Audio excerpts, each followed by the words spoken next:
అన్న 10 రూపాయలే 10 రూపాయల నా గోంగూర అయ్యో 5 రూపాయల ఈ రైతు బదులు తెలుసా అనే ఈ రైతు పత్తి బండి ఇచ్చినా మిర్చి బండి ఇచ్చినా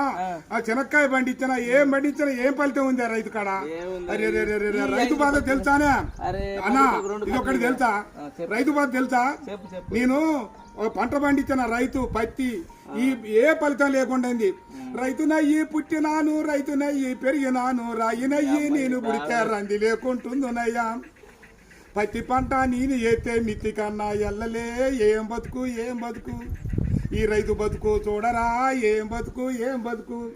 అరే మిర్చి పంట నేను ఎత్తే ఖర్చులన్నా బూడలే ఏం బతుకు ఈ రైతు బతుకు ఈ బతుకు నేను బతుకాను పల్లెరు గాయల్లో పలుగురాళ్ళ చేను కాడ పాములు తెల్లల్లా తిరిగి ఎద్దులాగా ఎద్దు నాగి వానగుంటల నీళ్లు దాగి ముళ్ళ గంచాలెక్కి దూకితే గడ్డి మోపే గొంగడాయే పెంటగడ్డే పక్కల ఎత్తుని అమ్మ బతుకు ఏం బతుకన్నా ఈ రైతు బతుకు ఏం బతుకు అయ్యా 5 రూపాయలు అడుగుతావు 6 నెలల బట్టి సాదుకొని నీ ఇంటికి వచ్చి బండి 5 రూపాయల కోసం అడుగుతావు ఈ రైతు బతుకు ఎక్కడైనా చూసుకోలేవా అయ్యో